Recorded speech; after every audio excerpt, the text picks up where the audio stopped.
Ladies and gentlemen, welcome back to the channel. Earl is trying to get loaded in, apparently. We appreciate everyone who has stopped by tonight. Let me change this layout. There we go. That's better. I like that better. Yeah, so welcome to our channel, whether you're on Facebook, YouTube, Twitter, wherever you may be watching us tonight. We have got a lot to get to tonight, and and we'll get into it here in just a minute, but I thank you guys so much for being here, for hanging out with us. We've had a lot of great interactions over on Twitter, Facebook, and Reddit, and it's been an interesting 4 or 5 days. And again, just thank you guys so much for being here. Before we get into our show proper, there's Earl. There he is. Earl. Earl is all bright-eyed and bushy-tailed for some reason right now. No. Okay. Nope. My happy ass is still working. I would be, and I probably should. Otherwise, I have to work 9 hours tomorrow because, really don't want to do 9 hours on a Friday, but I might just have to at this point. But anyway, we are live. Thank you guys so much for joining us. If you are watching us over on Facebook or YouTube, pop on into the chat. Throw up your questions, comments. We will get to those throughout the show. We're gonna talk about San Antonio. We're probably gonna touch a little bit on the San Diego match. And then we'll talk about RGV. And we got some other club news to discuss. So, guys, thank you so much for being here. I do want to remind everyone we don't do this regularly, but we are still looking for content creators. If you want to join us, again, this is all free. We do this out of love for the game, love for the club. We're looking for people that might be interested in writing, website design, graphic design. If you are a social media person, we try our best. None of us have time to do it full time, but we all manage different platforms as best we can. And so if you're interested in doing any of that, or even potentially being part of the podcast with us, because we do need nights off every now and then, let us know. Shoot us emails, SethJacobEarl@somosmosnm.com, or you can tweet at us, Facebook us, whatever. We'll get back to you. Let us know what you're interested in doing, and we'd love to have you come on board with us. So that being said, we're just going to jump right into it and get into our show proper this week. Welcome back to Somos Mas, the official podcast of Somos Mas NM. I'm one of your hosts, Seth Bidoff. Joining me tonight, we have Jacob Terrell, Earl Nieto. Guys, it's been a busy 5 days, but before we get into our discussion this week, I do have one burning question for you. What team has the worst fan base in any sport? Ooh. Cleveland Browns. Hey, did you know that Dolphins still sleep? There we go. Way to bring it back to last week, Earl. Appreciate that. Two things, Earl. The Cleveland Browns fan base is fine. They're sad individuals. That's all. I think like the most obnoxious, annoying fan bases. It's tough. It's tough. My boss is a Steelers fan. He's very annoying. Can we say the Dodgers? Sure. Is it okay to say the Dodgers? Absolutely. Because the Dodgers and the Dodger fans are both yeah. Yeah, you must be having a Caesar. Hey, did you know the apple that you bought at the grocery store this morning could possibly be a year old? Yes, I did know that. I read that somewhere because they do. There's some sort of process. They keep them in like a warehouse for up to like 18 months or something before they actually get to a store, which is crazy. My favorite one of those, by the way, was the original clip is Jesus walking into the house, and he says, what would you do if I walked into your house? And the guy says, clear my browser history. Anyways. That one's a good one. I really like it. Yeah. And he put out a video that apparently he hit 2 million followers over on TikTok on his main account, which is pretty impressive considering all he does is basically just work off other people's content. No, he makes it his own. It's great. Yeah. But so, yeah, there you go. I didn't answer. So we've got Browns, we've got Dodgers. Oh, honestly, I think it's a tough question. I think it can go a couple of different ways depending on what sport you're looking at. Like, obviously, I think El Paso has got some shitty fans. I think the Yankees have got some terrible fans, Cowgirl fans, Dodgers. There's quite a few that you could put in that into this question here, and I think Los Angeles media is pretty terrible as well. My wife. Listen, did you know that Richard Nixon was an accomplice? There you go. Yeah, LA media has just been freaking terrible this week. It's been awful. Bill Plaschke. It's only terrible because you're a nasty Braves fan. Have you seen the nonsense that Bill Plaschke has written this week? No, because I do not follow different clubs. That's not El Paso. Okay, so in one of his articles this week, Bill Plaschke wrote, after Dodgers won Game 3, Bill Plaschke wrote, the Braves are on the ropes. Aren't they? I'm sorry, what? The Braves were leading the series 2-1 at that point, and then won that night to make it 3-1.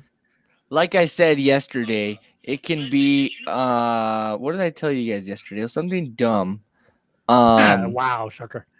It was something really stupid, and I'm trying to find it. If you guys would stop texting me so much, that'd be nice. Carry on. I'll let you know when I found. Oh, look, there it is. You said something about Justin Turner. Yeah, and I said Justin Turner, Trey Turner, Tina Turner. Doesn't matter. Dodgers in 6 because we all know it's gonna happen. Well, technically the Dodgers can't win in 6, but it'll still happen. And they're not going to. That's exactly why I ignored that one. Whatever. Spilled water all over my fucking desk. Good. Wonderful. I'll get you some QPU. Get that cleaned up. Quicker picker upper. There you go. Our new sponsor. It's there's an ad on that plays on Twitch all the time, and it's like these streamers, these gamers, and someone spills something. Quick, get the QPU. And yeah, it's the bounty the quicker picker upper, and that's all it is. I'm like, this is just one of the worst ads I've ever seen. Getting a bunch of video game streamers to try to act like they're doing something. Wow. Yeah, it's really bad. Wow. But like I said, there's a lot to get to tonight. We got our burning question out of the way. I mean, let's go ahead and we'll jump right into it. We got some bad news from the club today. Apparently, it was talked about in the press conference last night. None of us were at the match, unfortunately. But the news came out that Armando Moreno has torn his ACL. We're not going to show the clip. I have the clip. I looked at it. I'm not going to show it on the stream. We don't need to. I don't think it's an appropriate thing for us to be looking at. Can you send it to me? Because I still haven't seen it. Yeah. So 71st minute Sunday's match against San Diego. Armando Moreno goes up to contest a goal kick that Alex Tambakis sent upfield. Comes down, you can just see his knee just buckle. And he basically immediately goes to ground, starts holding his right knee, like rubbing like just below the knee. And I was sitting here and I was watching, I said, oh shit. That's the same exact thing that Joseph Martinez did. Same exact thing. Went up, came down, and just landed, and the knee buckled. So I do want to put something on record. Okay. I'm looking at my text because all Jacob was doing today was just liking the comments that we sent back to him. He must I been, work, guys. I actually work. Listen. I do my too. phone on me all the time. I'm running around like a fucking idiot every day these days. Anyways, that's not the point. The point is, I said I want to say it was closer to the 70th minute. And then like a minute later, Seth and our statistician over here said it was the 71st minute. So I want to put it on record that I do pay attention. All right, that is noted in the record. Earl does pay attention from time to time.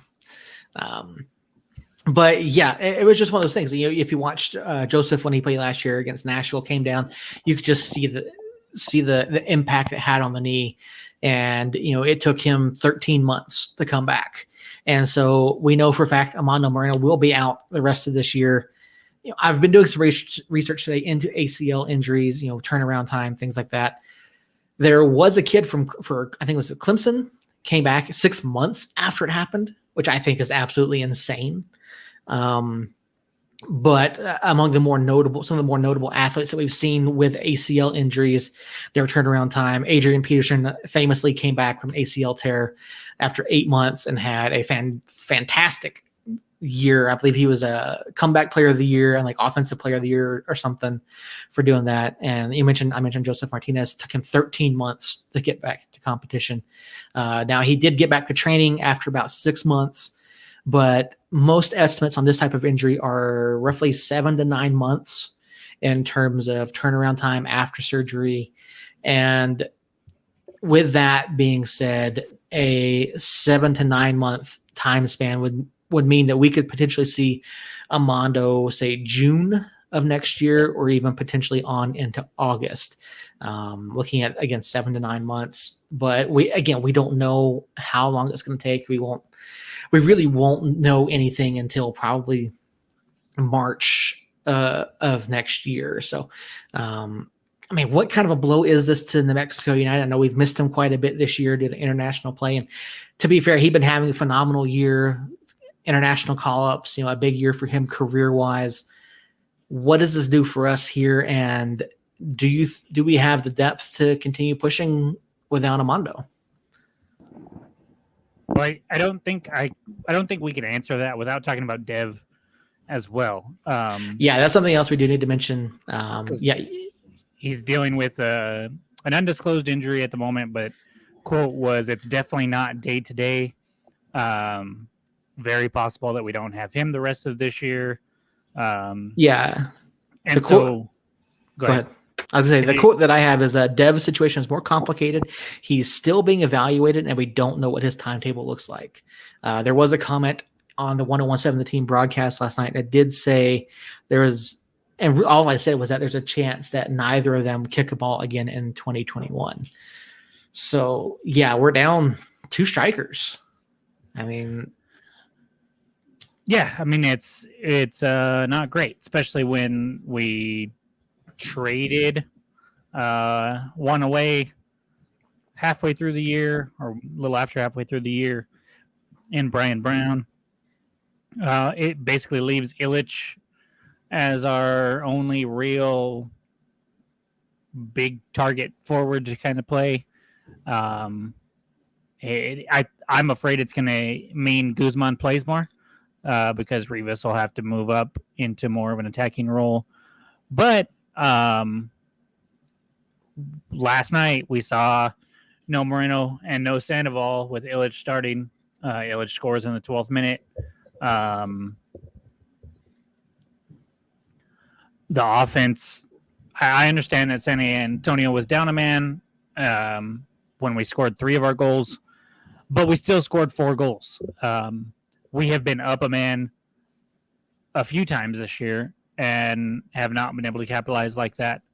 So I think if Wehan and Illich can use last night as kind of a stepping stone and grow a little bit together, there's enough there with Brucey and Isidro and Rivas and Tenari and Suggs bombing up the one side. We saw Yearwood get forward a lot more last night, which I like. So I think we're going to be okay. If you were to ask people on Facebook, I would assume that with Sandoval not in there, they would be happy because Facebook is a anti-Sandoval place. And then I feel like Moreno has been trying too much. I think we've talked about this several times throughout the season, that he tries to do a little too much, and it just hasn't worked with what we're trying to do offensively. I do feel like he was kind of starting to get better the last few games that we've had him, but I'm not too worried. I think Austin and RGV are paving the way for us to at least make the playoffs, and anything can happen when we play Phoenix. Assuming we make it, anything can happen. So I'm not freaking out about it necessarily. I do. It sucks, obviously, and I hope that they get better as soon as they can. But I think we'll be okay. Earl, where do you think we go from here? Do you think that we see Christian Nava finally maybe get a start or a little bit extra play time, or do we see maybe Bees move into that forward position alongside Illich? I mean, how does this season end out? So it can go a bunch of different ways. I mean, one, we could just totally tank. That's always a possibility. I mean, we've seen it happen before where we go 7 games without winning anything. That's one way. I hope we don't go that route. Another route we can go is having Sergio as the Mondo that he was. So Sergio has the speed too. Sorry, allergies is still killing me. So having Sergio playing in that Mondo role where he's pretty much the third striker and just having what we saw last night up top be what we go with. Do I think we see Nava more often? Yes. Especially with Illich barely seeing any time this year. I think we see more of Nava and more younger stars that we have to try to fill that role. Yeah, I think last night's match actually put Ilya over 600 minutes for the year. Again, 20 somewhat, I think it's 20 appearances, 21 appearances for him and only 600 minutes. So yeah, we haven't really seen him too much, and he hasn't really produced anything in the time that he's been on the field. But it is in the last, in the last 20 minutes of the match on Sunday and the first 15 minutes, he produced 2 goals. So maybe it's a jumping off point for him. Maybe he gets a little bit more involved. Obviously, he's going to see more playtime, being the only true striker that we have, other than say Christian or some of the other academy kids. But yeah, it's going to be tough. I mean, when you've got guys like Armando who can be dynamic and create a lot of opportunities, especially either for themselves or for the guys around them, it's hard to replace that, especially at this point in the season. And Jacob, you mentioned us loaning out Brian Brown earlier. At this point, I don't know that we can recall him since it's past the roster freeze date. We haven't heard anything. Maybe that's something. Maybe it's still a possibility, but again, I don't think it is.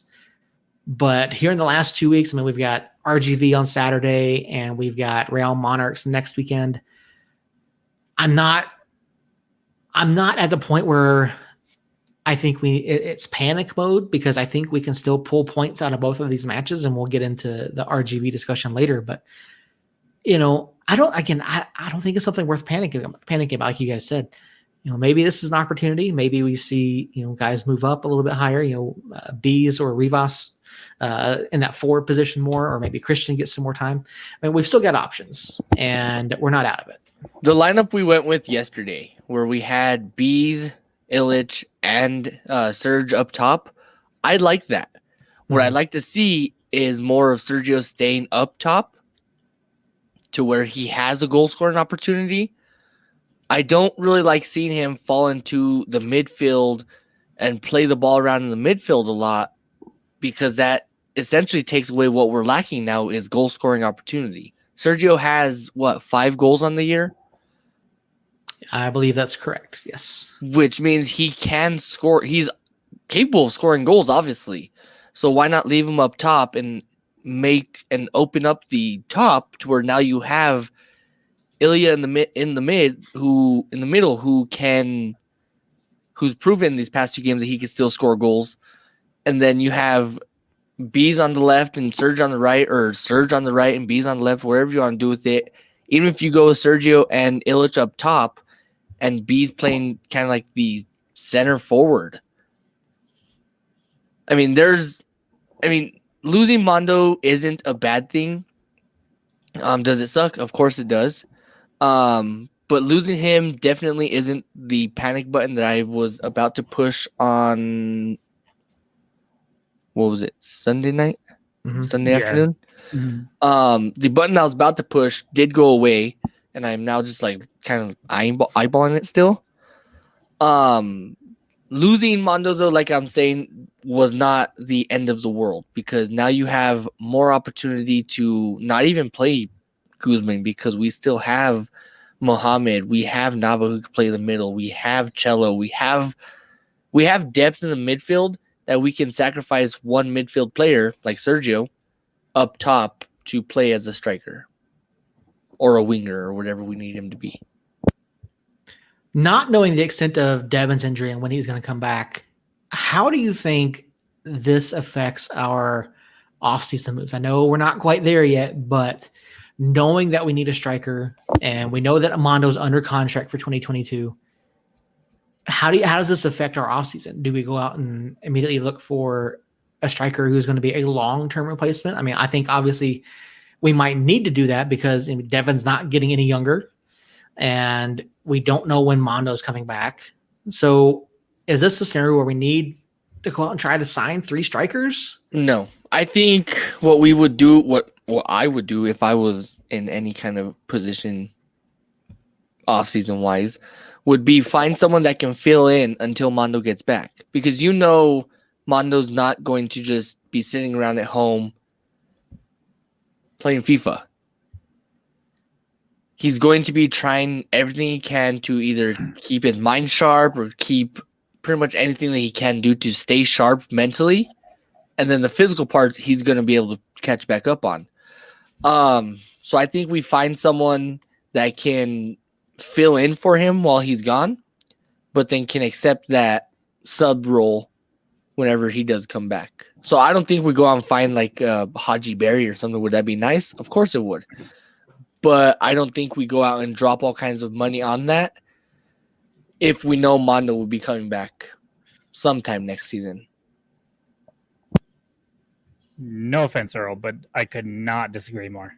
I knew it. Offend Knew him. Offend him, right? We have seen the offense struggle mightily this year with Armando and with Dev in the lineup. With those two out, Armando, I mean, the ACL, yes, you can come back from it in 8-9 months. Are you the same right away, though? No, you're not. You're not going to have the same burst. You're not going to have the same change of direction. I don't know how an ACL injury affects like kicking or what leg was it? His right leg. So I think that's his dominant leg. So how strong can you kick the ball coming back from that? I don't know. I don't know how it affects that versus just your everyday regular athletic activities. So you can almost assume Mondo, even if he plays next year, isn't going to be the Mondo that we have seen in the past. Dev, we don't know what the injury is, but I do know Dev is getting up there in age. We've already talked about Dev being slow. He is physical, yes, but he hasn't performed as well as we would like in the scoring department anyways. We need somebody, even if those two were healthy, in my opinion, we need somebody that is going to finish consistently and a lot. Because the chances have been there all year. The chances have been there. We just need somebody up front to put the ball in the back of the net, regardless of the injury status of those two. So maybe not sign 3 guys, but sign somebody that's, decent, and then try to find somebody that is going to be a Haji Berry light. I'm not going to say be Haji Berry because what he's doing right now is insane, but somebody that is going to produce and be a forward that scares people, scares other teams. We need that, and I think I'm not discounting us making a deep run this year if we get hot, because we've seen teams get hot. We saw Real Monarchs in 2019 flip a switch in the playoffs and ride that to a title. It's not impossible, but in order for us to be like a supporter shield contender and try to, win the Western Division or win the Western Conference, win a division if we're in divisions again next year, whatever the case may be, we need that top tier striker in order to do that. And so we already know Mondo and Dev, while great at what they do, are not that. And I don't think a serious injury and another year of age to Dev and a serious injury like what Moreno's going through is going to help them become better at least for next year. So got to do something there. And maybe it's one of our young bucks that comes up and starts to dominate. But no, not yet, Moreno or Murillo. We are we're not panicking just yet. So You just complimented Jerry. How dare you? no, he said no more panic button. I said no. I know you called him Moreno. Oh, I did. Yeah. How Ooh. dare you? So anyways, yeah, we need that 100%. We talked about needing it months ago. Yeah. Like, this situation doesn't make that less of a need by any means. If anything, it makes it double or triple the times that we need to do it. Yeah. The reason I suggested signing 3 guys is we don't know the contract status of Ilya. We don't know that he's under contract for next year. We know that Armando is. I assume Dev is under contract for next year. But again, you got 2 of those 3 guys with significant or serious enough injuries that they're going to miss the rest of the season. Moreno obviously going to miss next season.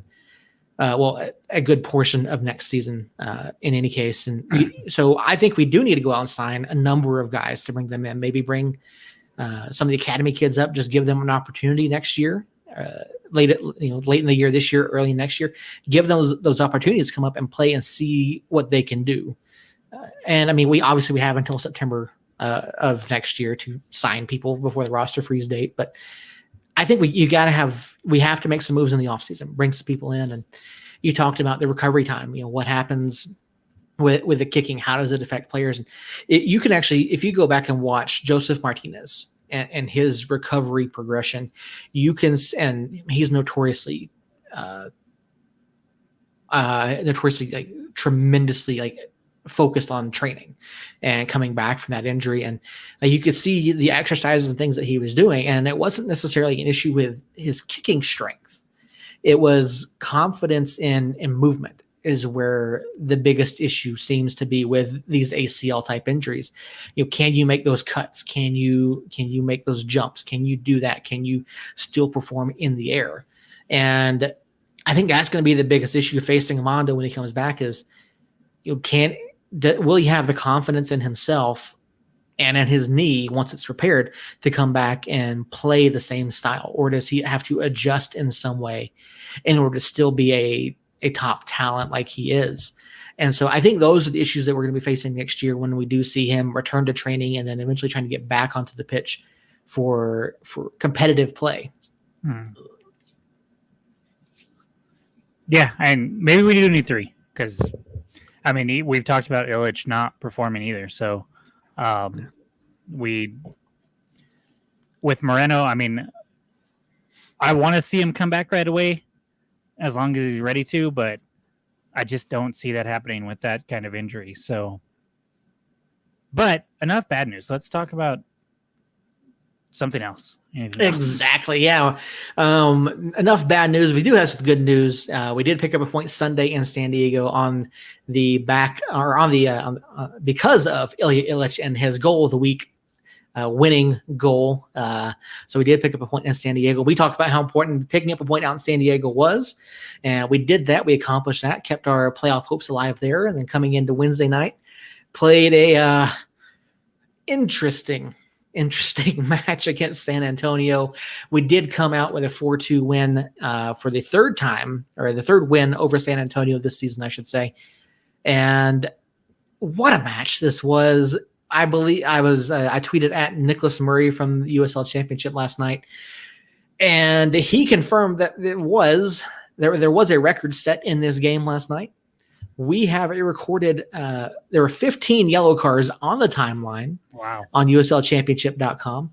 There were 2 yellow cards not shown on the timeline, one to Troy, and I believe there was one reported to have also been shown to the San Antonio manager as well. So we're looking at either 16 or 17 confirmed yellow cards last night in this match, which, according to Nicholas Murray, is a USL Championship record since they've been able to track that. It also beats out the Guinness Book of World Records record for the most yellow cards shown in a World Cup final, which is 14. The only match that I could find anywhere that had more yellow cards in it, or an equal number of yellow cards if you go with the 16 that we know of, it's dubbed the Battle of Nuremberg from I believe the 2006 World Cup. There were 16 yellows shown in that match, and I believe 4 red cards as well. So we set an interesting record last night. But the other good record that came out of the night is Chris Wehan is now the club's all-time leading goal scorer across all competitions with 26 goals for the black and yellow. So there's some good things that came out of last night. We're gonna move past the bad news there, and Jerry, we're gonna get to your question here in just a minute. Okay, so don't go anywhere. We are gonna get to that. But looking at the match last night, I honestly don't even know where to start with this. Number one, Michael Radchuk is a garbage official. That was a horrendously called match. And I know that there are some salty folks out of San Antonio tonight that are not enjoying the way that match turned out, among others, yes. So also, Yuma now has competition on the best flopper. Yes, he does. Yes, he does. Thank you for pointing that out, Earl. We had a tremendous flop down at the north end of the stadium last night. And Earl froze. So maybe he'll be back here in just a minute. But yeah, I don't even know where to start with this match. Like, it was ugly and sloppy from start to finish. Blame the referee, blame the play on the pitch. I don't even know where to start with this. I mean, the yellow cards started early. They were often, I saw a stat. It was a yellow card was awarded every 5.6 minutes or something like that, which is absolutely astounding. Yeah, I don't even know. I rewatched the first half and was just completely lost as to what was going on there. There was no flow. I don't know if the ref had like a terrible game. It wasn't. Oh, that good. was terrible. It wasn't good by any means, but I don't. It doesn't compare to the Loudon match, in my opinion. It's not that bad it's not as bad as the Loudon match. So I don't know what my ranking system would be, but it's above average or below average, but above Loudon, somewhere in a very large area there. But overall, I thought we started off really well, and then it always seems to happen. We have like 2 to 20 minute just complete lapse in judgment. And yes, it started with the penalty call that was questionable. I personally still think it was a penalty.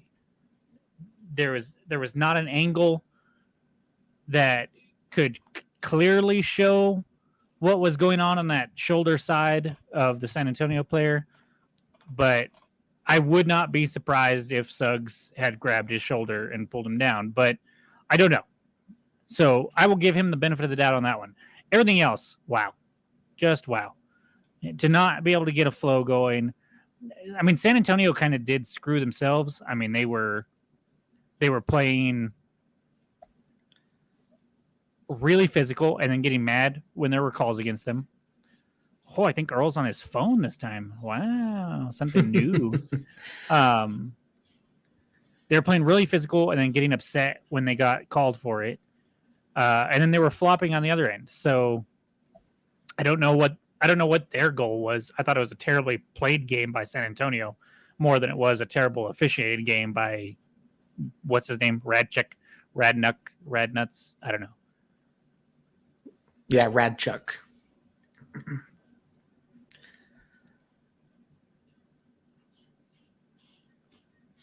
What's going on, Jake? I don't know what Jake's doing. I thought Earl was going to talk because he was reaching for his phone. I thought he was going to unmute himself. He's turning I'm off his trying to porn. figure out how to work my phone because I've never done this on my phone. Fair. Fair. So yeah. And so comment over there in chat. Jerry says it was not a penalty. And I have to agree with Jerry on this one. I mean, again, like you said, there were no good angles of this. Now, from what we could see, it looks like Josh clearly played around him, played the ball, and I think it got sold a little bit well, more than a little bit because obviously the referee called it, but I thought Josh made a clean play. But because of the angles, we don't know. So we can't, like, why are we so quick to assume he was wrong when we couldn't see what that off arm was doing? Because he was terrible all the time before, other than that? Because that's a valid argument. He was he was terrible all the time. So of course he was going to be terrible there. But you cannot see what Josh's right arm was doing on, I don't remember who was a penalty on. Do you remember who he fouled? Let me look it up. I think it was Gallegos, but I could be wrong. Yeah, I'm pretty sure it was Gallegos.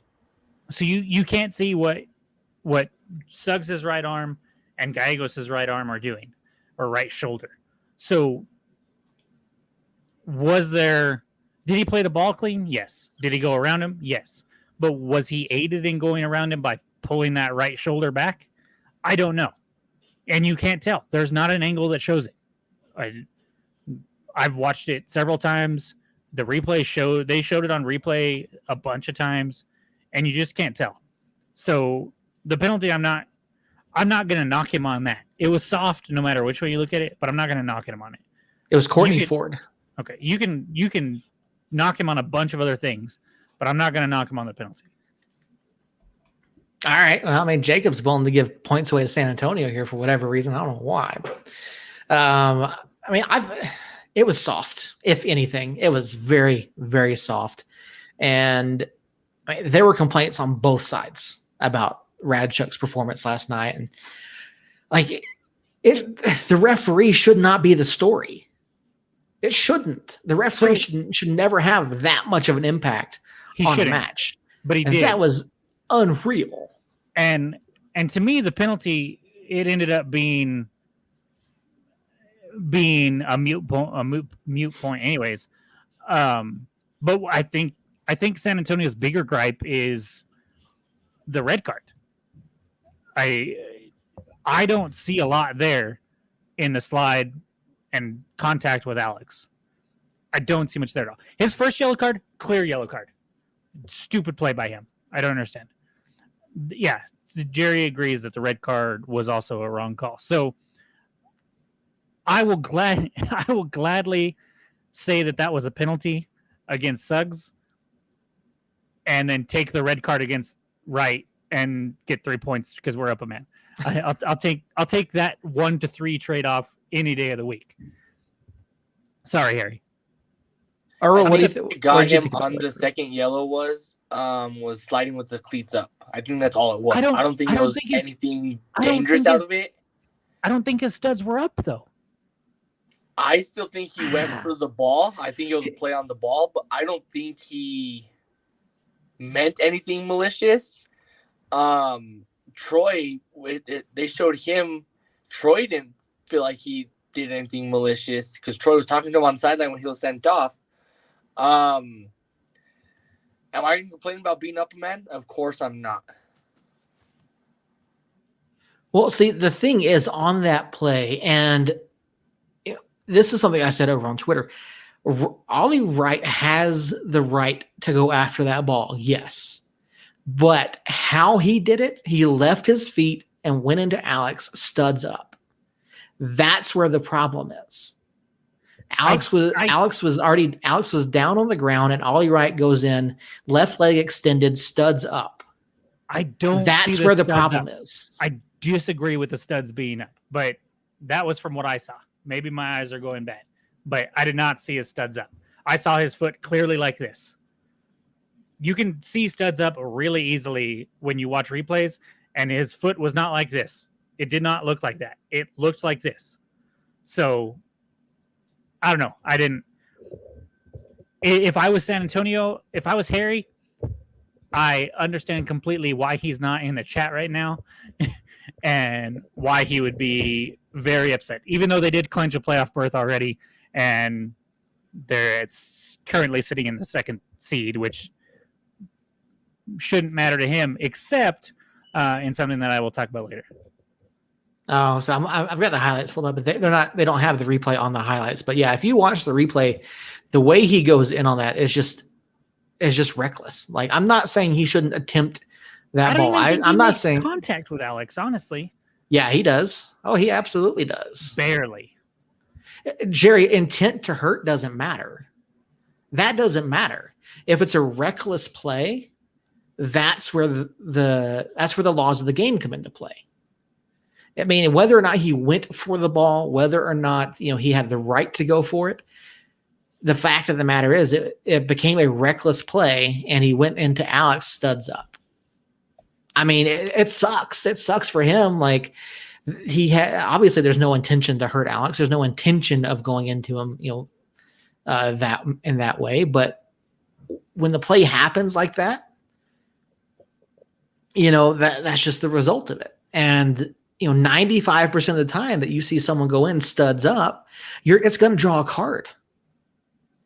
And that's where, the referee's decision has to be, they have to make that split second decision. I mean, as a referee myself, like, if I saw that happen in a game, if I saw someone go in studs up, like, that's going to be a yellow card.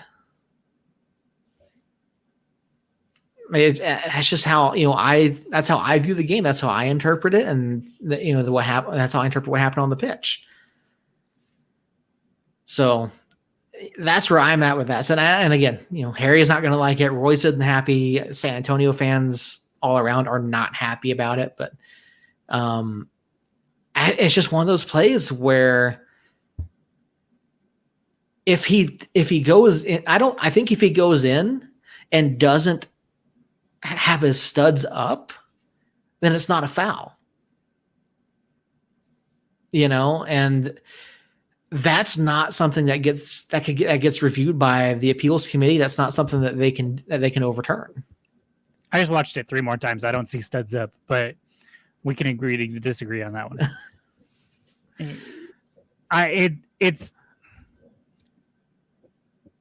It's a questionable call, no matter which way you look at it.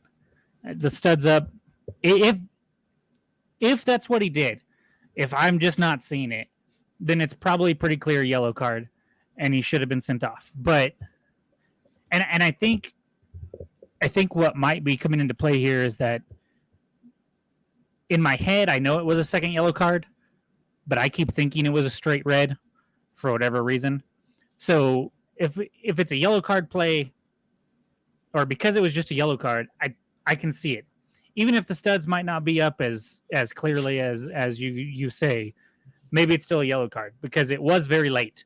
The ball, he has a right to make a play on the ball, but he had no play on the ball the ball, Tete is clearly between him.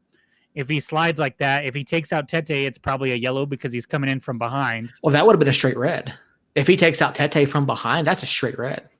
And if studs up, yes, but no, if he comes in from behind and leaves his feet and takes out Tete, that is a straight red. Because that is a downright dangerous play. Like that's an automatic red card. Like this here, I think it warranted a yellow. Straight red, no. Yellow, yes. Okay. I can agree with that a little bit more. I still don't think he went studs up, for the record, but I'm okay with it being a yellow. I can see the other side of the argument, though. I can see San Antonio fans' side, where they're just outraged at it. I can see that, but at the same time, you see this guy throwing yellow cards left and right. You've got to be smarter. Yeah, you have got to be smarter. It's a play that what's going to happen if he gets a toe on the ball. There's still Tete and Tambakis right there. It's probably going to go out of play, or Tete's going to get a foot on it and put it out of play. That's not. I mean, Tete could put it in the back of the net as an own goal. It could squirt out to, I think it's Gallegos running up the other side, but it's such a low percentage chance of something great happening there that would be worth risking a second yellow card. And so, to Jerry's comment, VAR on the USL, absolutely. I don't think you'll get any disagreement from us. USL does need VAR, absolutely. Shout out to Pittsburgh over the weekend. VAR absolutely needs to be in this league. But yeah, like you said, Jacob, the referee had been calling such a tight game. And at that point, he had already awarded, I think it was 7 yellow cards to that point so far. Yes. I think 8 if you count Troy, but no, 9 if you count Troy, I believe. But yeah, no, like if the referee is calling it that tight, like you've got to play smarter. And that goes for both teams last night. And we saw, honestly, I saw a number of other things that should have been called.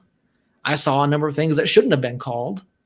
But yeah, just the way that referee handled the match, or didn't handle the match, like you've got to play a lot smarter than what both sides did.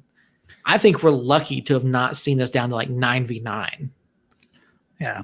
But at the end of the day, both teams had to play with the dude. And we were still able to capitalize a free kick, double deflection from Weehan to tie the game. And then just fantastic looking play the whole second half, really. I was so happy to see us not get even and then sit back. And then when we took the lead by 1, I was so happy again to not see us say, okay, we got the lead now, let's just hold it. No, they realized that San Antonio was reeling and just attacked even more, and were relentless with it, and it leads to a tap in for Tenari to go 4-2, seal the game, seal the 3 points. And to Jerry's question earlier about, where is it? Do we already believe we're in the playoffs? So y'all already believe you're going to be in the playoffs? Yes. You know why? Because it takes 1 win, specifically against RGV. If we beat RGV, we're in, period. We would get the USL Instagram post that says clinched, because at that point, the best Austin could do is tie us, and we would have them on tiebreaker.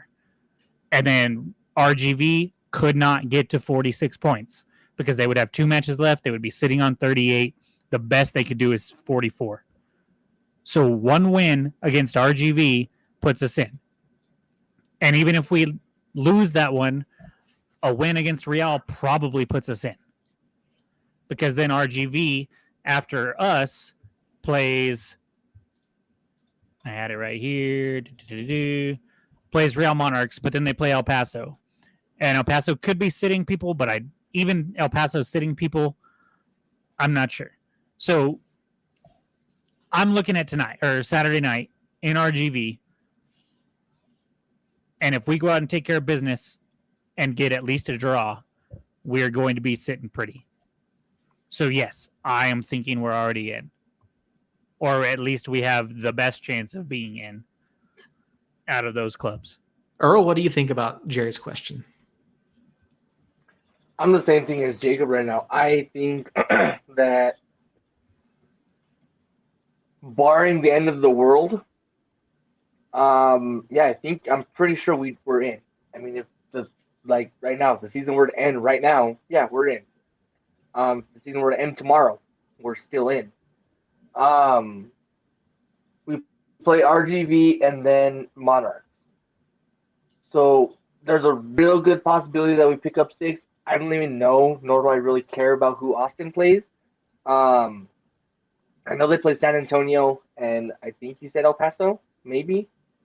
No, Charlotte. Okay, so Charlotte and San Antonio. There's a real good chance because San Antonio's still shooting for that second spot. So San Antonio's still hungry. Mm-hmm. So we're not going to see San Antonio rest their people. I'm willing to bet Jerry a beer that we make it. Nice. I don't think Jerry's old enough to drink, but nice. But no, to your point, I'll bet him a glass of chocolate milk. Chocolate milk. There you go. But to the points that have already been made, yeah, a win Saturday night for us clinches it. If we draw with RGV on Saturday night, I think we're still pretty much, because we'll have the tie break over RGV. And the only way then at that point, again, looking at their schedule, so they're on 38. A draw with us would be 39. And even if they win their last two, that would put them at 45. Now, that's if they win their last two, because, again, they still have El Paso. And so, yeah, a draw with us puts us on 44. And then say I'm going to say we pick up a win at Monarchs. That puts us on 47. So, yeah, a win clinches it, and there are still some other paths. But, yeah, at this point, it's extremely hard for Austin or RGV to grab that fourth spot unless we just shit the bed these last two matches. Austin's pretty much done. Austin would need 2 wins against 2 solid opponents. And I just don't, with the form that Austin has right now, I just don't see it happening. The San Antonio match is in San Antonio. I don't know. I don't see that going well for them. But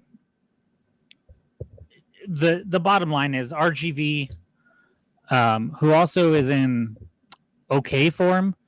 They've lost 2, won 2, and drew 1 in their last 5. Their last 2 have been a draw and a loss.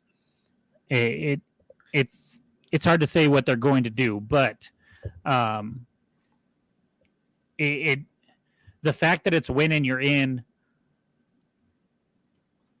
a week before the end of the season is over.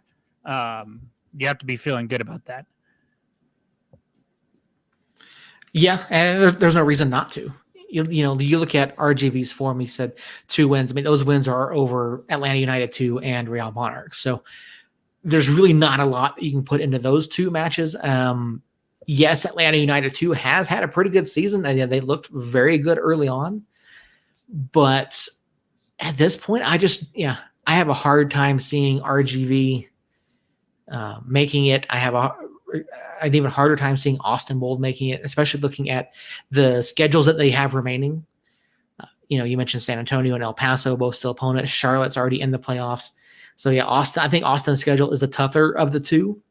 But, yeah, it's just tough. I mean, as long as we go out and take care of business these next 2 matches, I think we're sitting pretty. I mean, going down to RGV, we just beat them a couple weeks ago, 2-0, and then picked up a 1-1 draw also. Like, things are looking good. And, you look at how we played Wednesday night, and I know that there were a number of issues with that match. The referee, the stop-start, and all that kind of stuff. But you talk about the second half. We had a lot of great ball movement. We were still attacking. We were going forward. And Bees was involved in all 4 goals, which isn't something that necessarily happens a whole lot. I know he didn't get credit for assists on a couple of them, but he put balls in places where Matt Cardoni couldn't handle them. 2 of those resulted in tap-ins for Ilya and Tenari, and then the other one, Bees put in, and Cardoni got a hand to it but couldn't stop it. And I think it speaks a lot to how Bees is playing right now, how we played in that second half, and how we responded to falling behind 2-1 in that match. And that's something that we hadn't seen a lot of this year.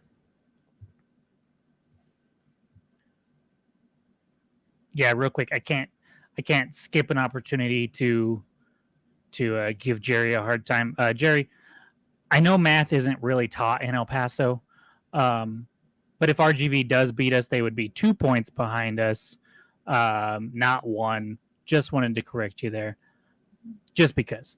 And then, yeah, Bees is just playing like a man possessed, and I think he sees the injuries and just the lack of offense that we had before he came, and has just really stepped it up. I mean, he is the team leader in goals this season, and he's played half the season with us. That tells you everything right there. And the fact that we had 4 goals and he had a hand in all 4 of them. They were inches away from being 4 Chris Wehan goals. Yeah, they were. I mean,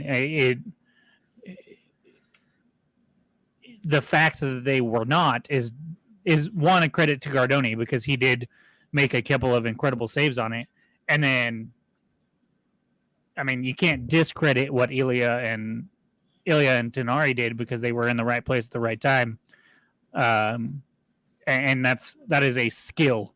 It's luck at times, but it is a skill a lot of the time. So I'm very happy with the performance there with Weehan and what he's doing. And he's why I'm not freaking out about the injuries at the moment. If you told me he was done for the year, I'd wave the white flag and say, okay, we're not going to make it. But So I have a comment for Jerry.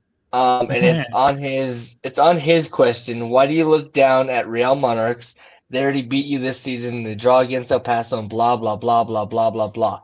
It's the same way that El Paso looks down on every other opponent because they're the best team in the league. But then they get 5-0 against Los Dos. So when you start looking up to Los Dos or looking at them at equal, then you can probably come talk to us about looking down on lower opponents. That's a very good argument. I second it. And to that point, yes, Real beat us one time. We also beat them twice. And they have to come here to play us. And our home record this year, 8-1-6. We've lost one time at home this season. Real's not that good. Coming in here the last day of the season, Real Monarchs are not that good. And they've had their moments this year, sure. Every club has. But I don't see them coming in here with our home form and beating us on our home turf. And I don't even think I really said a whole lot about Real Monarchs. I was talking about the RGV match and the fact that if we win, we clinch. That's what I talked about the most. So I don't understand. I look down at the Real Monarchs because they have 21 points on the season. And we have beat them twice, like Seth said. And they just aren't that good. They are, let me look. There are only 2 teams worse than them in the whole league. There are only 2 teams with lesser points than them right now. And so I don't know why we wouldn't look down on them. When you play a team 4 times, especially when you play a bad team 4 times, they're probably going to get some kind of result once, whether it's a win or a draw, just because you played them 4 times. And yeah, I mean, San Antonio managed to get 1 win off us. Yeah, exactly. So I don't. El Paso got 1 win off us. So I mean, you know, bad teams get a result every now and then. Exactly. But anyways, I think with the way Weehan is playing and the way Rivas is playing, and dare I say it, the way Guzman is playing, I think we're playing very good right now. So I expect us to go into RGV and have a good chance. What is that argument against? Not a good argument. No Yuma, no Jerome, no Gomez. And our subs were at 15. Oh, again, the Los Dos match? Okay. Whatever. You still got 5-0 by Los Dos. With your starting keeper. I don't care. I don't care who was on the pitch. You should be a better team than that. But you had Logan Penis Head as your freaking keeper. But yet you're complaining about us talking bad about freaking Real Monarchs when you got 5 blanked. He's saying Ketterer didn't play. Let me look. Yeah, he did. Let me look. I'm also pretty sure Gomez played that day too. Pretty sure. Let's double check here. You guys keep talking. I will let you know what I find. But I mean, yeah. So Earl, looking at the Wednesday night match, what was your biggest takeaway from that? So I'm glad you brought that up, because I did tell you guys to put your seatbelts on Sunday afternoon. Mm-hmm. Because I'm about to say something that I never, thought I would ever fucking say in my life. And I'm going all the way back to this past Sunday match against San Diego. My man of the match of San Diego is fucking Juan Pablo Guzman. Wait, what? My man of the match for the first half of San Antonio was the only person in the midfield not with the fucking yellow card. Juan Pablo Guzman. So for a match and a half, at least that much, and this is sober Earl. This isn't even fucking crazy Earl. For at least a match and a half, JPG was my man of the match.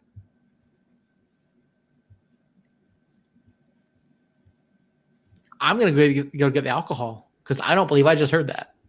I apparently have to watch this match now because I watched it, but not as carefully as I apparently needed to, because I'm floored right now, just absolutely floored right now. Yeah, so it took me everything not to just put it in the text, but instead I gave you guys some kind of excitement to tune in today.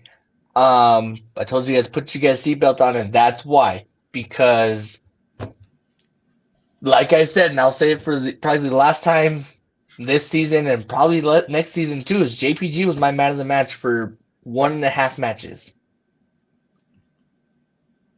All right. Well, that's something I never thought I'd hear Earl say, but no, you're not wrong though. I mean, JPG played really well in San Diego, and he played really well in the first half. And I would say even once he picked up that yellow, like he was still playing well. And so with the yellow, I mean, honestly, he's going to be suspended anyway for Saturday, but he was playing really well. He made some good defensive decisions. He wasn't giving the ball away, and you could see him forcing San Antonio and even San Diego into making some bad passes, making some bad decisions. And so I don't necessarily think it's a revelation from JPG, but it's definitely a step up from where we've seen him playing this year.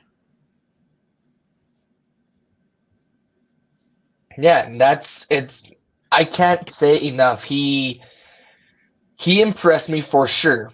So had that been his first match he ever played with us, I might like the guy. But it's not his first match, so it's a short-lived. Oh my God, Jerry, is it like past your bedtime? Fucking Jerry. So like I said, for the first time, probably in my life, hopefully the last time in my life too, I witnessed JPG pushing the ball forward. He wasn't making stupid passes. He wasn't giving it up. He was finding the open man and giving it to the open man. That open man was usually Sergio, or Saturday was Mondo, or Sunday was Mondo, but he was not playing it back like he always did and holding up the offensive attack that we have, and was actually feeding the offense into some kind of goal scoring opportunity or some kind of dangerous play. Wow. Okay. Kind words from Earl towards JPG tonight. I hope that that's not the last time we see it in your lifetime, and I hope that you're saying this again multiple times this year. No. So I'm hoping playing well. I'm hoping this is the last time I ever say JPG's my man of the match, because I'm hoping that other people like Mike Azira, who also played really good the second half of last night's match, whatever the fucking night we're on already, last night's match, who played really good last night too. I'm hoping that other players step up and see that if JPG can do it, I can do it. Fair. All right, that's fair. So is there anything else that you guys want to discuss from Wednesday night's match? Shout out to Ryden and Yearwood specifically. I thought Tete played a good game too. I know if you look at it, we gave up 2 goals, but one of that was a suspect penalty call. And the other one was a beautifully delivered set piece that one or two of our defenders might have semi fallen asleep on, but I mean, it's hard to defend a perfectly placed ball, and so I'm not going to fault them too much for that second goal. But I thought again they played a very good match on that back line, and then Yearwood getting into the attack was also something that I like to see. And so I thought even with the adversity of all the yellow cards and the questionable penalty and then going down a goal, that's the second match in a row that we have been down and come back to get points. And if I'm not mistaken, those are the only two instances of that happening this year, of us being down and coming back to get even a point. So 2 times we have fought back to get points. I think that is huge, if nothing else, just for our confidence going into playoff matches. I mean, we basically been playoff matches for the last 2 games now, and we have found a way to fight and claw and get points against a tough San Diego team on the road, and then to get 3 points against San Antonio, even if they were down a man, we were able to fight and claw and do that. So those are huge results, and that is why see you next season. You're done. He's trying to predict the title of our next episode. Even if we lose, it's not over though, Jerry. Yeah, and we're not acting like it's not possible for RGV or Real Monarchs to beat us. I was going to get to that as soon as we finished our Wednesday night conversation. So even if we don't make the playoffs for some whatever fucking reason, we still have episodes during the off season, Jerry. So make sure you tune in during the off season so we could talk about Jacob's Bees and Earl's beer podcast and wrestling. Because speaking of wrestling, Seth, did you watch Crown Jewel? No, I still need to watch that. You need to. It was all right. I still need to watch that. See, I want a good one though. I want a good pay-per-view. That's what I want. But all right, so if we have nothing else for Wednesday night, let's move on to Saturday. We obviously go down to RGV. We play them for the 4th and final time this season. We currently hold the tiebreaker over them and by head-to-head goals. And so a win here and we're in. A draw, things aren't finalized. We still have to take care of business against Real Monarchs next week. But looking at Saturday, we already know we're going to be without Dev. We know we're going to be without Armando Moreno. There's a chance that Naj could be back. We don't know. Troy did say he should be back soon. So that is out there. The last 2 times that we met RGV, the last time out was a 1-1 draw. Time before that was a 2-0 win for us. Let me make sure I have this correct here. So they beat us down there in the season opener 1-0, and the last 2 matches were both at the Lab. So this will be the final road trip of the season for United. And right now, they are not in very good form. They really are not. And this is going to go towards Jerry's comment here, acting like it's not possible for them to beat us. We're not saying it's not possible. Anything is possible on any given Sunday. Anybody can lose in the USL. Obviously, El Paso lost to Los Dos 5-0 the other day. So I think that's proof positive that anything can happen. But looking at RGV and what they've done lately, they have, in their past 15 matches, RGV has picked up 13 points. 13 points in their past 15, including 3 wins in that time frame. 3 wins and 6 draws in 15 matches. That's not a good form going into the final few matches of the season when you're trying to push for the playoffs. That's a bold strategy, Cotton. Yeah, exactly. I mean, they could be, of course, be lying in wait for everybody. They're going to spring, 9 points on everybody in their final 3 matches. I mean, you know what else is a bold strategy? What's that? Losing 5-0 to Los Dos. That is bold as well. That is a very bold strategy. So that's what I'm looking at when I look at these matches. I always try to look at, what have they done lately? How are they playing currently? Yes, they've won 2 of their past 5, but again, it's against Atlanta United 2 and Real Monarchs. and they're not exactly playing well in any of these matches. And so I look at where RGV is now compared to where they were at the beginning of the season, even in the middle of the season. And they're just not playing at the same level. They're not converting chances. They're not creating as many chances.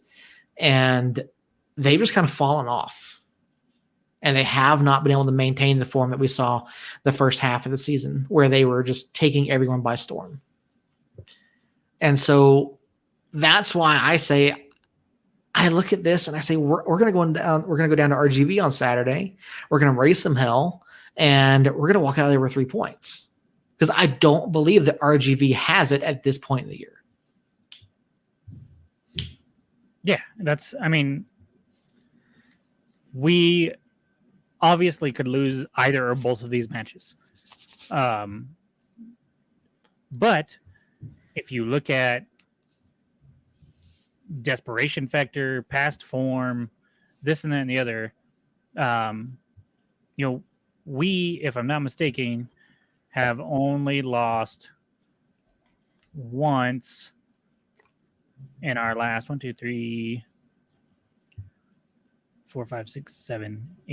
games. 8 games, sorry. 8 games. We've only lost once with 3 draws in there. And that one loss was to Louisville City in Louisville City, a team that is currently sitting on 55 points and is considered one of the best clubs in this league, period. Regardless of season, they are just always a really good club. So I'm not going to hang my head a lot on that loss. So yeah, we are playing like this. And for those of you listening, I am moving my hand in an upward angle, and RGV is playing like this.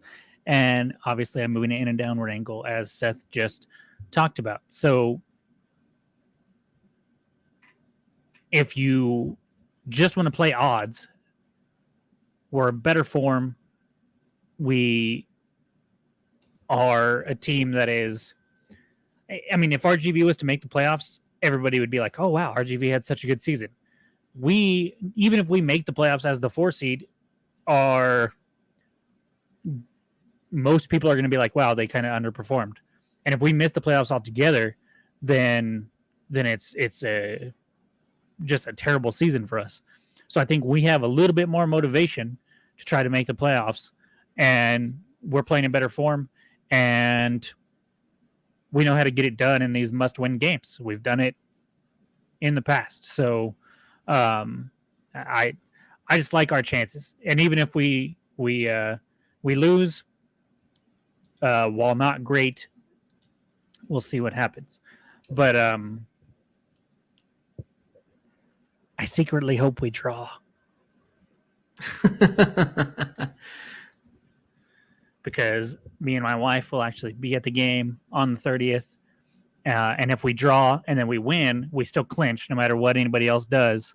So I would love to be able to run out onto the pitch and celebrate a postseason clinching win at home with my wife there, with Seth there, and hopefully 9,000 other fans.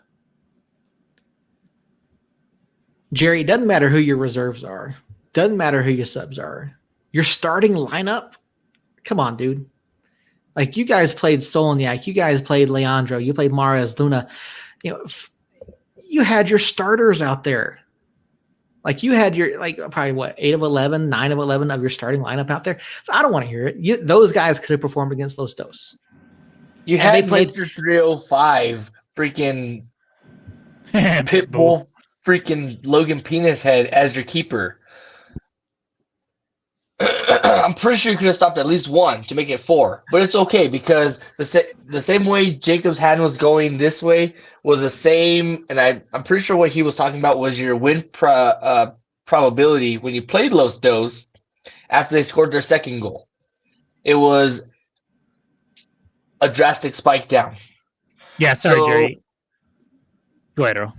No, I'm done. I'm just gonna tell Jerry it's past his bedtime. Have a good night. I did check the lineup, and no, it was not your A+ lineup. You still had Slignac in there. You still had Ketterer in there. You still had Borelli in there. You still had Gomez came in later. I mean, you still had quality players on the pitch, and you still got rolled 5-0. He's landing a 5-0 loss on the subs. Yeah. And that didn't come in until after it was 33-0. And Yuma, I mean, come on. Mishak, I get. He is a very good player. He is part of a loss there, but I mean, 5-0. You couldn't score a couple times. I mean, come on. Don't give me that. Don't give me that. So what I'm understanding, and I don't know how this turned into a Jerry Murillo soapbox, but what I'm understanding is they had a better lineup against Los Dos than they did last night against Austin, but yet they still beat Austin and lost 5-0 to Los Dos. Boom. Anyway, I'm not even the soccer fan here. Like, I'm not even the sports guru person. I'm just some random fucking person wearing an AYSO shirt. Anyways, guys, I don't really care what happens. I'm having a good time this season, even with the ups and downs. But back to the RGV match. If we were to lose this match, what happened? If we come back next week after a loss, what are we going to be talking about? If we lose to RGV, it's going to be a discussion about the finishing. That's exactly what the discussion is going to be, because that's been our biggest concern all season. I mean, defensively, we played pretty well. You know, we are still one of the best defensive clubs in the USL. Alex Tambakis has had a very good season. I know some people, like to say otherwise, but, he's had a good season. Austin Yearwood, I think, is honestly in the discussion for Team of the Year. And so, yeah, I mean, we've allowed 37 goals, which is near the bottom of the league in terms of fewest goals allowed. We've got 7 clean sheets. So, I mean, defensively, we're doing pretty good. Like, I'm not concerned about the defensive play against RGV. I'm concerned about the finishing. Do we create enough chances and do we finish them? So I'm not concerned about defense. And first off, before I even get to that point, I don't like the subtle jab you took at me about Tambakis' play and my criticism. I don't like that. Do I have to get Casey on the show again? Look. I don't even know. Anyways, next week Tambakis took a ball off of his face last night. I know, and his head bounced you. off the turf. I felt bad. I did feel a little bit worried for him because I have had that happen to me before, and it does not feel good. It feels almost as good as losing 5-0 to Los Dos. That's probably the last time I'll mention that tonight. But anyways, I don't know what we'll talk about next week. To be honest, if we lose, I don't know what we'll talk about. What I'm hoping we don't talk about is Elvis Amos scoring within 5 minutes. I think it'd be finishing and probably midfield play, which is the easy thing to say it's going to be because that's what it's been on most of our disappointing games all season. So I don't think it would change. I don't think it would be giving up 5 goals or something like that. I think it would be probably like a 1-0, 2-1 loss where we just cannot put the ball in the back of the net for whatever reason. So, but I don't think that's going to happen. And I think we're going to come back and we're going to be talking about, a solid, if not, it might not be like a 4-2, 4-0 outstanding win, but I think we at least come back talking about a 2-1 or a 1-0 win and the defense plays solid like it has been and and we are able to finish a couple chances and clinch that. Phoenix isn't going to destroy us. Calm your tits, Jerry. So to answer Jerry real quick, what's better, not going to playoffs or having Phoenix destroy you? None of those is better because having Phoenix destroy us and whatever, blah, blah, blah, is pretty much the same as not going to playoffs, which is the exact same feeling as losing 5-0 with your starters. I will for real answer that question, Jerry. Seth, can you get that question up on the screen there? Sure. Yeah. What's better, not going to the playoffs or have Phoenix destroy you in the playoffs? What's better would be going to the playoffs, period. I don't think Phoenix is going to destroy us, but if those are the only two options you give me, then I will take having Phoenix destroy me in the playoffs. But there's a third option that's not on that list that's more likely, and that's we play Phoenix tough because we tend to play Phoenix decently tough, and we lose to a team that's really good because Phoenix is a really good team. I don't have any trouble saying that. Can we throw a fourth option in there? Yeah, sure. We win. Watching El Paso lose in the first round. That would be something, wouldn't it? To who would it be? Who would it be? It'd be the fourth in the Pacific, which. Oh, would you look at that? It's Los Dos, guys. Oh man, that is hilarious. That is hilarious. I think you were probably pretty upset about that game, Jerry. I know you're trying to play it off, but what I think is funny and what I would not mind seeing is if we were to get past Phoenix, it would set up a San Antonio match if San Antonio took care of business and finished second and beat, I think it would be Orange County. And I think that would be hilarious, in my opinion. But Jerry, what you're failing to look at here is that there's a greater than zero chance that we actually finish in third or second even. Second is not likely, but I could very easily see San Antonio losing out. And if we win out, we would actually jump them. So that would be, while not likely, is possible. So we'll see. We'll see.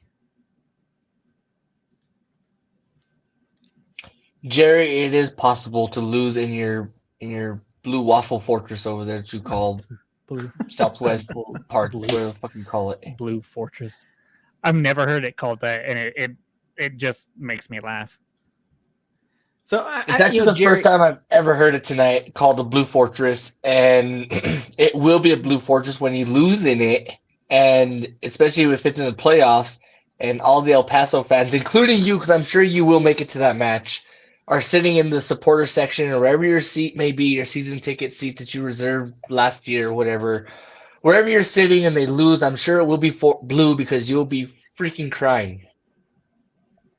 So, guys, we need San Antonio to lose both or lose and draw. And if we win out, we will jump them in the standings. You know what I need? I need to know how I did on my football scores this week. Yeah, let's wrap up predictions with RGV, and then we can touch on that. So, what is your prediction for RGV, Earl? I'm gonna jump on your fucking bandwagon and go 4-0. Fuck yeah! Oh, yeah. Jacob, what's your prediction for this week? Well, I can't go 4-0 because he fucking stole it from me.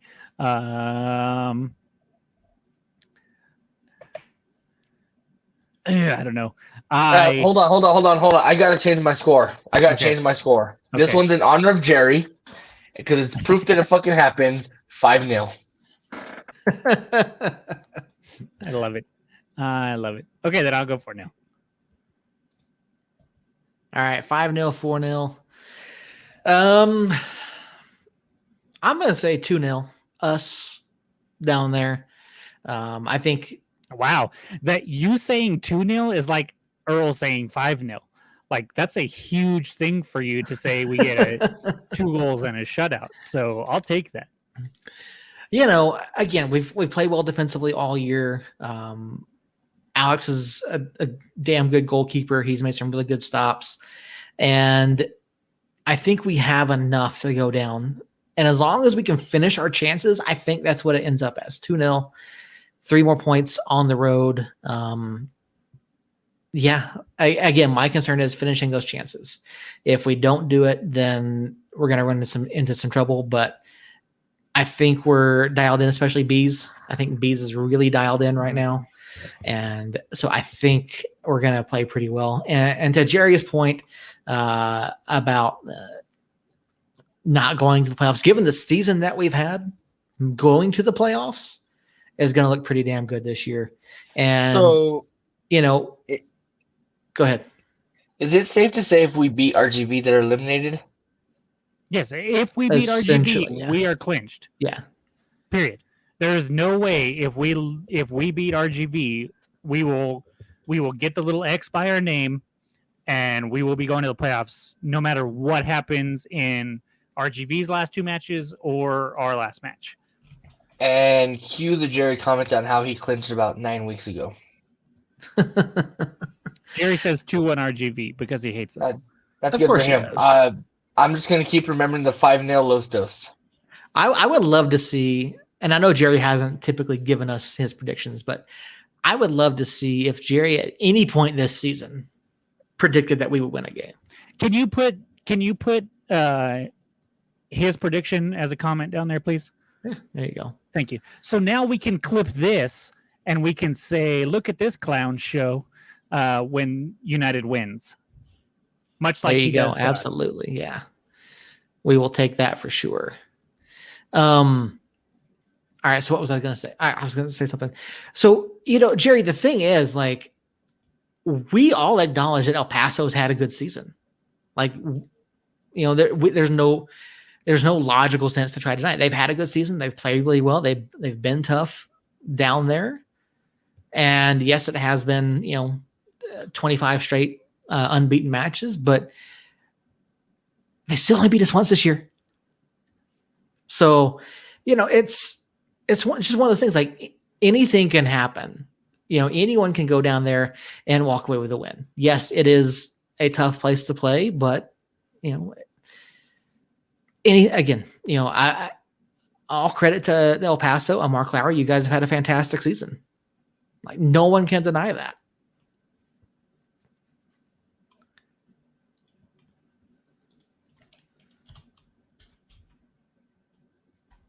Yeah, I got nothing else. Okay. All right. Well, you guys vamp for just a minute while I tabulate some scores here. Let me make sure I have this right, but I am pretty sure. Yeah. Hold on. That, let's see. Jerry, have you guys lost or at home this year? I'm going to say no if it's 25 unbeaten.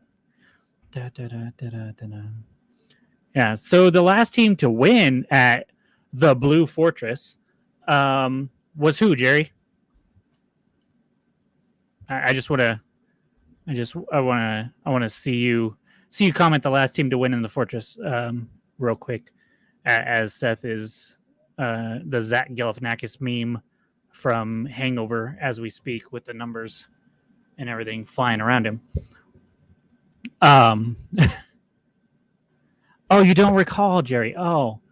Earl, you want to take a guess? You want to take a guess at the last team to beat them in the Blue Fortress? Oh, the last team to probably have beaten the El Paso Locomotive and the Blue Waffle Fortress was probably the people that play up north from you, aka Big Brother. I'm not going to go that far. I'm not going to go that far. But yes, it was United. And it probably should have been United this year, but to your credit, you guys score late winners or late equalizers very well. But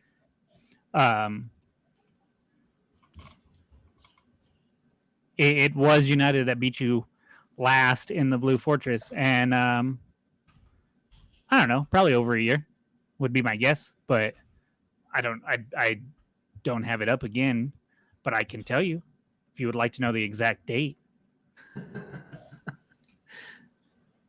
The exact date was Friday, July 24th of 2020. So yes, over a year. Oh, that's cool. The year that we played the entire season on the road. Yeah, pretty much, yeah. So we didn't have a home game to try to defend our home fortress, or what would we call our fortress? The Black Pit, or the what the fuck would we call ours if we go off of colors? If we're gonna call it the Blue Waffle down there, It's The prettiest stadium in America. It's the Lab. Guys, let's just calm down.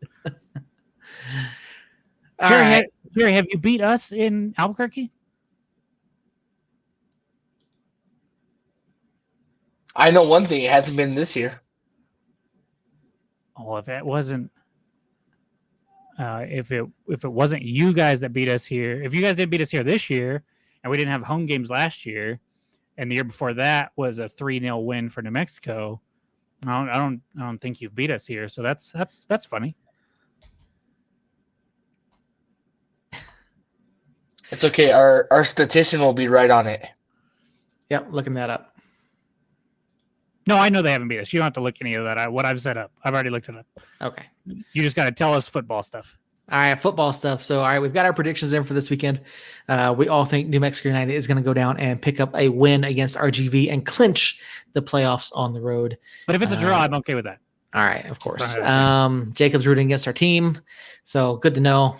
Fucking but traitor. looking at our NFL pick'em results from this past week, we finally have a change at the top. Yeah, fucking Tyler. For question number 1, does the London game, which was Jacksonville and somebody terrible, Miami, yeah, does that game score more points than the Atlanta, New York Jets game? Everyone said no. Everyone picked up a point because that game ended with 43 points. Carson Wentz or Mills, the quarterback for whoever the Eagles play or whoever Indy played, who had more rushing yards? Mills had more rushing yards than Carson Wentz, so Tyler picked up a point there. So to be fair, though, Mills's neck is a yard, so he just dived once and he already got the first down. I was so mad at that because I was actually following that statistic. I was checking it like every period. And every time I checked it, Wentz was ahead by a yard. And then Mills, I didn't see it, but Mills had to have had a little 5-yard scamper, and I lost it. Jerry, if we took the time to read out all of your comments, we'd be here till midnight. Fair. And I'd be depressed and a drunk. You already are, but yeah, that's nothing new. But anyway, Chargers Ravens over under 51.5. Jacob, Earl, and Tyler all went with over. I said under, and I picked up a point on that one. Rigged. Cards Browns. Does Baker get 2+ touchdown passes? Everyone except for me said yes. So all of you picked up a point there. And next question, number 5. Will the Bills score 35+ for a 5th straight game? Everybody said yes. Nobody got a point on that one. And then our bonus question, the over-under on the number of mentions of John Gruden during the Raiders-Broncos game. I set that at +4 or at 4. Everyone picked up 2 points there. So this week, Tyler picked up 5 points. Everyone else picked up 4. Tyler is our new leader with 22 points. Jacob sits in second with 21, and Earl and I both have 19. I'm not happy about this. And I will take the lead back this week. All right, there you go. I'll get you guys some questions Unless probably tomorrow. Unless Seth comes with very obvious questions like he has the last 2 weeks, in which case I probably won't take the lead because we'll all have the same answers. Well, no, because then he throws stupid questions in, like whose neck is longer, fucking a giraffe or David Mills. I've tried to come up with some obscure stuff because I did realize that the ones 2 weeks ago were pretty obvious, or I felt were a little too easy after the fact. But so trying to come up with some different things. But hopefully we see some more movement on those points. The John Gruden one was way too easy. I wasn't sure. I thought that they would go into that and give a mention of it like at the very beginning or in the pregame, and then just try to avoid it. But they ended up talking about John Gruden in different aspects. throughout the game. And they kept comparing like the current coach to John Gruden and things like that. So it kind of skewed it a little bit, and they weren't necessarily talking about the controversy with him. But I wasn't sure how they were going to go on that, because there are times where these broadcasts tend to stay away from things. So,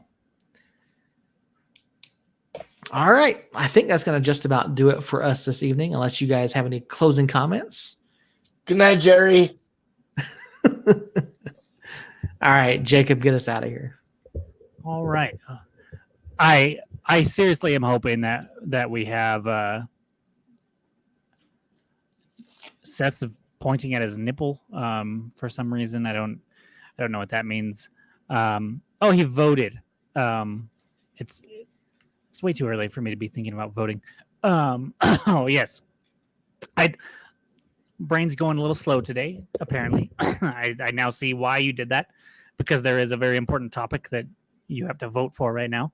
Let me take a drink because I'm going to die. Promise? It's a little harsh, Earl. A little harsh. I have kids. Just remember you said that. Anyways, I do hope that RGV. I do hope we go to RGV and we pick up a win and we clinch. That would be a lot less stressful for everybody, anyways. But hopefully, we're talking about that next Tuesday when we come back, and Jerry can come on and eat a little bit of crow, and we can all have good times about how we all made the playoffs, and we hopefully look forward to seeing El Paso in the Western Conference Championship. But other than that, guys, there is a very important thing that we did not talk about at all today. We will touch on it one more time, probably next week, because that'll be the last time that we have a chance to talk about it before the actual vote, and that is go vote yes for the stadium bond. It is extremely important for the future of the club, and in my opinion, the future of Albuquerque and New Mexico in general. Change needs to happen down there, and it's not going to happen without something to spur it on. So for those of you talking about crime and this and that and the other, we've been in this hole for a long time now, and they've proven that they're not going to do anything about that stuff with the $50 million that this bond has anything to do with anyways. So vote for change, vote yes, give us a place to stay, give us a place to hold events, to make the city more money, to hopefully raise money to get money for other things that you guys are wanting to say no about. And so out of the three of us, Seth is the only one that could vote. I am assuming he voted yes. 3 times. That is a felony, and I do not condone it. No, I did go vote this morning, and I did vote for every single bond that was on the ballot. He also voted for Eddie Aragon. I did not vote for Eddie Aragon. No, God, no, just no. Anyways, I'm okay talking about politics as it relates to United. I don't know anything else about Albuquerque politics. So, vote yes for the stadium bond. We will probably have a little bit more on that next week, just as a reminder of some things. Maybe Seth or I can get a little fact sheet together, and just to pass out the facts one more time, and then hopefully we're talking about how it passed. Maybe not the next time we talk, because I believe that Tuesday that I don't know if we'll have the results for it. We probably will, huh? Probably Tuesday. Yeah, we should have night. results by 7 that night. We probably will have a decent idea of what's going on. So hopefully in 2 weeks, we're talking about a playoff berth and a stadium coming our way, or at least a plan for a stadium coming our way. And so it's just very important that you go vote. Just like it's very important that we get at least a draw on Saturday, the 23rd. That's in 2 days, guys. Wow. It's a big match. So, Jerry, we love you. It's a love-hate thing. It's kind of like a sibling. Jerry, if it makes you feel better, they treat me just the same way. That's fair, actually. That is pretty close to spot on.